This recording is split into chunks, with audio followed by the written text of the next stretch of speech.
Mega తుఫాన్ కారణంగా గత 3 రోజుల నుంచి ఉమ్మడి విజయనగరం జిల్లాలో విస్తారంగా వర్షాలు కురుస్తున్నాయి. కురుపాం, గమ్మలక్ష్మీపురం, గుర్లగడివిడి, నెల్లిమర్ల ప్రాంతాల్లో అత్యధిక వర్షపాతం నమోదైంది. వరద నీరు పెద్ద మొత్తంలో చేరడంతో తోటపల్లి, తాటిపూడి జలాశయాల గేట్లనెత్తి నీటిని దిగువకు విడుదల చేస్తున్నారు. విద్యా సంస్థలకు సెలవులు ప్రకటించారు. పూర్తి వివరాలు మా ప్రతినిధి శివశంకర్ అందిస్తారు. మేఘా తుఫాను ప్రభావంతో గత 3 రోజుల నుంచి కూడా ఉమ్మడి విజయనగరం జిల్లాలో విస్తారంగా అయితే వానలు కురుస్తున్నాయి. ఎక్కడా కూడా ఎడతెరిపి లేకుండా ఒక సెకండ్ కూడా గ్యాప్ లేకుండా కూడా వర్షాలు కురిశాయని చెప్పుకోవచ్చు. ముఖ్యంగా మనం చూసినట్లయితే వినాయక చవితి అంటే శనివారం సాయంత్రం నుంచి కూడా ఆదివారం అంతా కూడా విస్తారంగా కూడా వానలు కురిసాయని చెప్పొచ్చు. మొత్తం జిల్లా వ్యాప్తంగా కూడా మొత్తం అటు రోడ్లు కావచ్చు, అదేవిధంగా చెరువులు కావచ్చు, అదేవిధంగా జలాశయాలు కావచ్చు, ఎక్కడా కూడా కనీసం చిన్న ఖాళీ కూడా లేదంటే అంతగా నిండిపోయే ప్రతి ఒక్కటి కూడా ముఖ్యంగా జలాశయాల నుంచి కొండల మీద నుంచి నీరు రావడం, ఆ నీరు చేరుకోవడం, అక్కడ నుంచి వాటర్ కిందకి ఫ్లో అవడం, అక్కడ నుంచి కాలువల నుంచి అదేవిధంగా కొన్ని లోతట్టు ప్రాంతాలకు నీరు చేరుకోవడం. ముఖ్యంగా మనం చూసినట్లయితే విజయనగరం జిల్లా కేంద్రంలో చూసినట్లయితే పెద్ద చెరువు నుంచి నీరు మొత్తం ఉప్పొంగి బయటకు రావడంతో అనేక ప్రాంతాలు విజయనగరం జిల్లా కేంద్రంలో అనేక వినాయక నగర్ కావచ్చు, మిగతా ప్రాంతాలు కావచ్చు, రోడ్డు పక్కన ఉన్నటువంటి షాపులు కావచ్చు, ఇవన్నీ కూడా నీటములు ఉన్నటువంటి పరిస్థితి ఏర్పడింది. అంటే గత కొన్నేళ్ళ నుంచి కూడా ఇలాంటి పరిస్థితి ఎక్కడ కూడా సంభవించలేదు.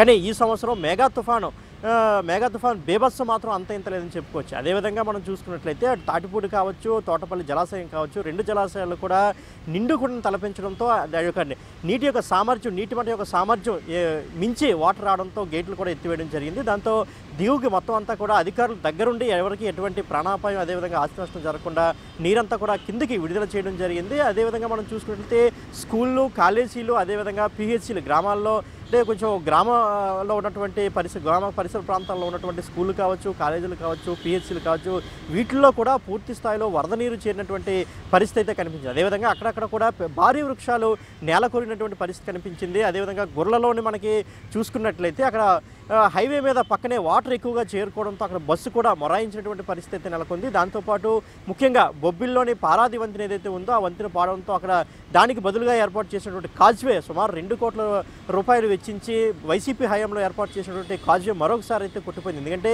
ఇంతకుముందు గతంలో 2 సార్లు పడినటువంటి వరదలు కావచ్చు, వర్షాలు కావచ్చు, ఇప్పటికే ఆ కాజ్వే కొంతమేర దెబ్బతింది. ప్రస్తుతం మేఘా తుఫాను బీభత్సం దృష్ట్యా పూర్తి స్థాయిలో ఆ యొక్క కాజ్వే అయితే కొట్టుకుపోయినటువంటి పరిస్థితి ఏర్పడింది. దీంతో అంటే ఒక్క బొబ్బిలి విజయనగరం కాదు, జిల్లా వ్యాప్తంగా కూడా ఇదే పరిస్థితి ఏర్పడింది. అదేవిధంగా అక్కడ గజపతి నగరంలో గడసాం వద్ద ఒట్టిగడ్డ చెరువు పూర్తిగా నిండిపోవడంతో పైనుంచి కొండల మీద నుంచి కూడా వరద నీరు రావడంతో అక్కడ రోడ్లన్నీ కూడా కొట్టుకుపోయినటువంటి పరిస్థితి ఏర్పడింది. సో ఓవరాల్గా మనం ఎక్కడ చూసుకున్నట్లయితే మేఘా తుఫాను బీభత్సం మాత్రం అంత ఇంత లేదని చెప్పుకోవచ్చు. దీని యొక్క ప్రభావం ఈరోజు కూడా ఉంటుందనే ఒక ఉద్దేశం అయితే అధికారులు ఇప్పటికే వ్యక్తం చేశారు. దీని యొక్క ఉద్దేశంతో ఈరోజు స్కూళ్ళకి, కాలేజీలకి మొత్తాన్ని కూడా ఇప్పటికే సెలవులు ప్రకటించడం జరిగింది. అదేవిధంగా అన్ని ప్రభుత్వ కార్యాలయ ఉద్యోగులకు కూడా సెలవులు క్యాన్సిల్ చేసి అందరూ కూడా విధుల్లోకి చేరుకోవాలని అయితే ఇప్పటికే జిల్లా కలెక్టర్లు అంటే ఉమ్మడి జిల్లా వ్యాప్తంగా ఉన్న 2 జిల్లాల కలెక్టర్లు కూడా ఇప్పటికే ఆదేశాలు ఇవ్వడం అయితే జరిగింది. ప్రస్తుతం ఇది ఉమ్మడి విజయనగరం జిల్లాలో మేఘా తుఫాను యొక్క బీభత్సం పరిస్థితి ఎలా ఉంది, అదేవిధంగా ఈరోజు కూడా వర్షం పడితే పరిస్థితి ఎలా ఉండనుందైతే